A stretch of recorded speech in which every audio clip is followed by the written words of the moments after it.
Today I want to talk about Rampart, a legend who, despite receiving buff after buff after buff after buff, is still one of the worst legends in the game. How is she bad? I mean, even the idea of her minigun is great.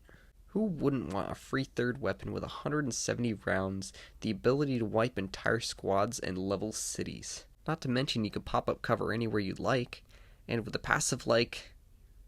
Wait, what's her passive? Yeah, so here we run into her first problem, her passive. Her passive is so inconsequential I genuinely forgot about it until I was making this video. Her passive allows her to carry a few more bullets in LMG mags, and reloads slightly faster with LMGs. It's like a crappy version of Maggie's passive. Not only is Maggie's effect on her gun type better, being a movement speed, but her passive has a secondary effect as well, versus Rampart where you get more bullets in LMGs. I'm sorry, but if you genuinely need more bullets in your Spitfire, you should probably seek help.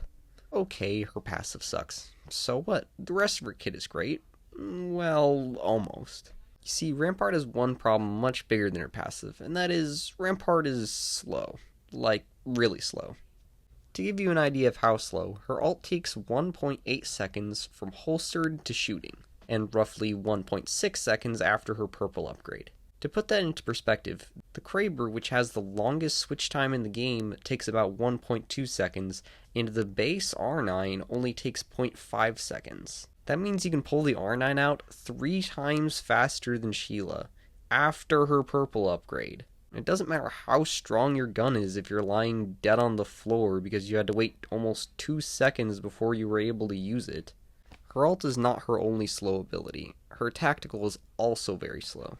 It takes about 2.5 seconds to fully deploy, and during that whole duration, the wall only has 125 health, making it easily destroyed. As you might imagine, all of these things combined makes her feel not so good. But buckle up, because we're not done yet. Arguably her biggest flaw is that her kit fights against itself. Her ult is heavy offense, and her attack is heavy defense. Her abilities don't pair with one another. Her attack tells you play zone, camp buildings, hold rooftops. And her ult tells you push fights, be aggressive, win by firepower. She's a true jack of all trades, and master of none. She needs cohesion. When she was first added, she could only use Sheila when it was placed, and was a defense legend. But after they changed that, she is never settled. I have one more gripe about her, and this one's kind of minor. But you can't pick up damaged walls from a distance, and it makes her clunky playstyle feel a bit worse. See, if there was damaged cover blocking a door that me or my teammate wants to go through, I can't pick it up unless I'm right there. It also means that if an enemy's using one of my damaged walls as cover, I can't take it away from him. Like I said, minor, but still really annoying. With all that in mind, it's no wonder that even after all of her buffs, she's still hardly played. So, how do they fix her? We can start with the passive. First, if they wanted to keep that ability the same, a simple solution is to give the extra ammo per mag as an effect on all weapons instead of just LMGs, and drop the fast reloads.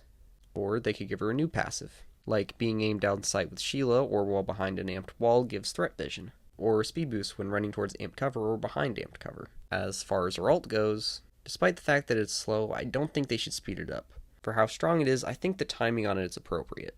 Her tactical, on the other hand, needs to be faster.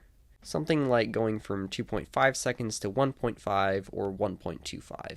Her sluggish play is holding her back a lot right now. The other thing they could do with their attack is turn it into a mini Newcastle shield that can't be moved, but has a faster deployment time. The wall would function like if the amped part of her cover right now took up the entire cover, and was deployed in around 1.5 seconds.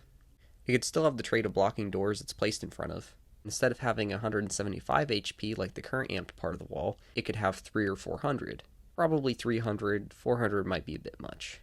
Lastly, they can make picking up and moving the walls more fluid, by picking up walls from a distance regardless of if they are damaged.